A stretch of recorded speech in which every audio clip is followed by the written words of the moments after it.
How you doing, folks? I've never done this before, so bear with me. But I'm about to give a review on a rifle that I purchased a few months back, and the reason why I purchased this rifle above all the other rifles out there. First of all, real quick, let me give you a brief personal background on me, so you know a little bit more about me. It doesn't pertain to the rifle at all, but the reason for it is just to let you know that I don't have anything in response with this company at all as far as advertising or know anything about these people, the owners that own this company. This is just about a product that I bought that I thought caught my eye, why it caught my eye, why I would buy it again, and just kind of go from there. So anyway, my name is Danny Bird, and I'm a 53-year-old living in Indianapolis, Indiana. I'm also a cancer patient. I'm currently in hospice care right now. So the reason why I'm telling you this is to just let you know that I have nothing to gain by this review that I'm going to give on this rifle at all. I mean, nothing, zero, nothing. This is just a complete, honest opinion.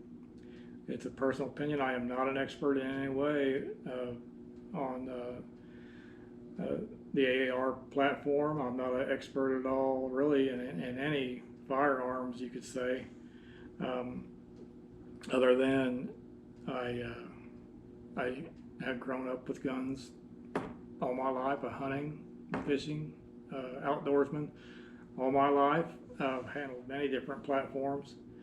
I do know how they work. But what sets me apart, where my review is going to be a little bit different, is that even though I'm not an expert in firearms per se, or this particular firearm per se, I do have a fairly extensive mechanical background, and that I know how things should be put together. For 9 years, I worked as a millwright. After that, I got into commercial construction, where I traveled all over the country putting up various commercial projects, retail stores, worked on some high rises. And I've got about 20 years experience with that, almost 25 years experience in that. And in between that period, I also owned my own commercial cabinet shop, where I specialized in antique reproduction furniture. I built a lot of shaker stuff, Queen Anne, furniture of that nature, where traditional joinery was used, and traditional joinery was made and put together, implemented by hand, and not with power tools. And I built that way for the longevity and for it to last. So I know how things should be put together that will last. I know quality. I'm probably the worst in the world when I walk into a building to pick it to death in regards to quality. But anyway, that's my background, and that's kind of where I'm going to attack this rifle in that era. But what stuck out to me first and foremost on this rifle was I was getting ready to buy one, and I even put a review on this. This is a POF Revolution. I actually put a review on their website. Not a very lengthy one, but just a kudos one. But I was looking for a 308 rifle, and I was bouncing all over the place. I really wasn't worried so much about the money. I'm a quality type guy. When turn loose a lot of money. I do a lot of research. I probably do more research than most. I'm not a spontaneous buyer. I like to see where my money is going. I think a lot of us are like that. And so I did my due diligence. And of all the rifles I was looking at, I was bouncing back and forth between the CMMG, the Daniel Defense, and there was one other one. I can't remember off the top of my head what it was, but I hadn't even heard of a Patriot Ordnance Factory when I started doing my research. And it wasn't until I was ready to buy, I actually went to a Gander Outdoors here on the outside of Indianapolis. I was going to go buy I think it was a Daniel Defense, a DD5V1 or something like that, 55V1 or I don't know, something. And I went there, ready to buy, pull the trigger, so to speak. And one of the guys at the counter, he's a young kid. He asked me, had I ever looked into these? And I said, I hadn't even heard of them. And he didn't push it, really. He just said, he said, this might be something you might want to check into. So I thought, well, you know what?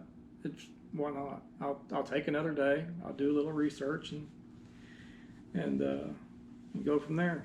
So that's what I did. So I went to their website and started messing around their different videos. They've got tons of videos, by the way, so if you're interested, go to their website. They've got tons of videos explaining everything I'm about to tell you here. I'm not going to go into that much depth with it. But the one thing that caught my eye, the very first thing that caught my eye on this rifle that stood out from the others I was looking at was the handguard. And you're probably thinking, a handguard, what's special about a handguard? Well, that's my point. I mean, it's a handguard. It's there to protect your hand from heat, to mount your optics to it, your other accessories, whatnot, and everything. How special does a handguard have to be? Well, I guess they don't. But something to me about this handguard really stood out in the fact the way it was mounted to the gun. And again, I'm coming from a manufacturer of fine furniture.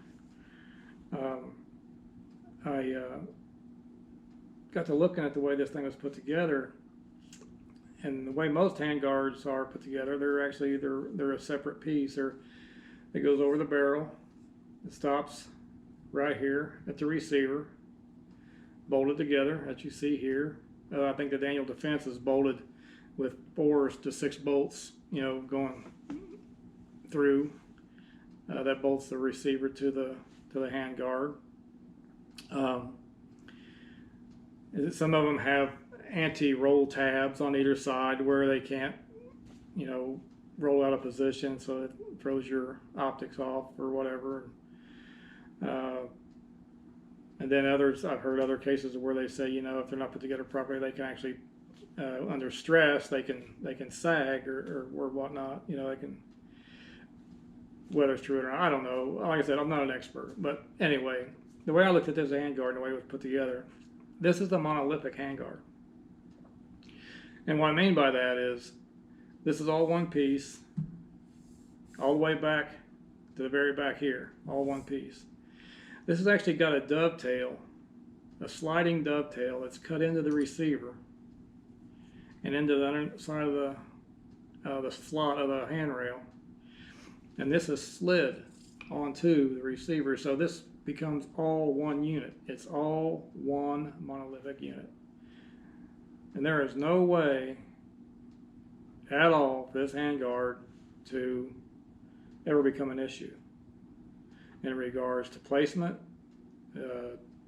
twisting, coming off. In order to take this handguard off, you have to take out these QD mounts on either side, because there's a barrel nut here that the bolts actually will hit if you just try to take these 3 bolts out up here. There's 3 bolts up here on top of the rail that have to come out.